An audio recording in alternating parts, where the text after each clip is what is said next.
श्रीमद्भागवत महापुराणं भागवतस्तुतिः शुकस्तुतिः இரண்டாவது ஸ்கந்தம் 4வது அத்தியாயம் ஸ்லோகம் 12 24 வரை.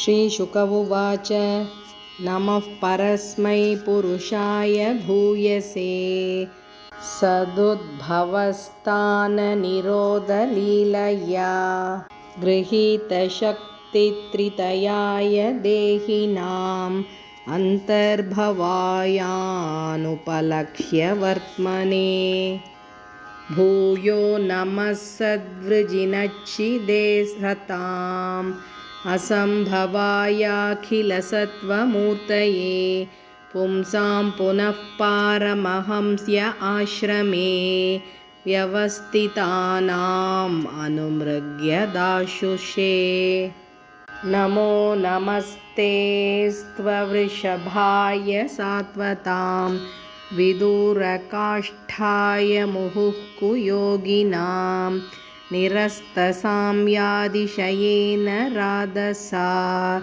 स्वधामणि ब्रह्मणि रंस्यते नमः यत्कीर्तनं यत्स्मरणं यतीक्षणं यद्वन्दनं यच्छ्रवणं यदर्हणं लोकस्य सद्यो विधुनोति कल्मषं तस्मै सुभद्रश्रवसे नमो नमः विचक्षणाय चरणोपसादनात्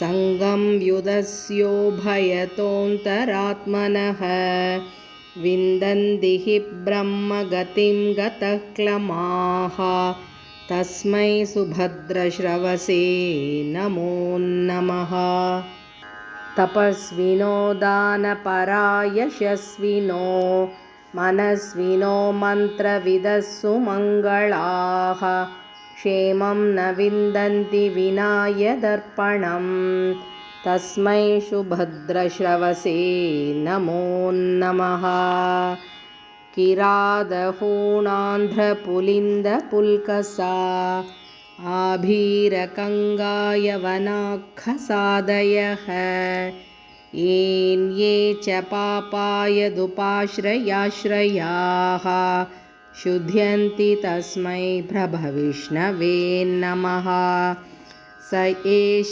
आत्मात्मवतामधीश्वरस्त्रयीमयो धर्ममयस्तपोमयः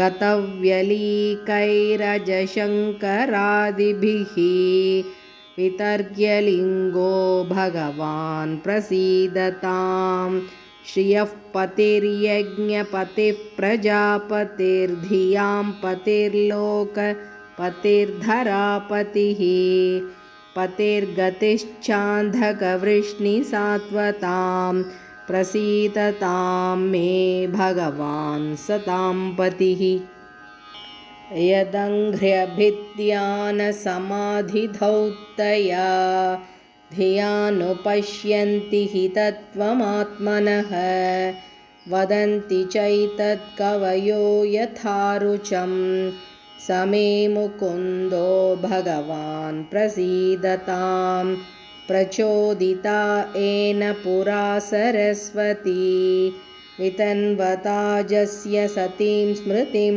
हृदि स्वलक्षणा प्रादुरभूत् किलास्यतः स मे ऋषीणां वृषभः प्रसीदताम् भूतैर्महद्भिर्य इमाः पुरो विपुर्निर्माय शेते यदमुषु पूरुषः भुङ्क्ते गुणान् षोडशात्मकः सोऽलङ्कृशिष्ट भगवान् वचांसि मे नमस्तस्मै भगवते वासुदेवाय वेधसे वपुर्ज्ञानमयं सौम्यायन्मुखाम्बुरुहासवम् एतदेवात्मभूराजन् नारदाय विपृच्छते वेदगर्भोऽभ्यधात् साक्षात् यदाह हरिरात्मनः।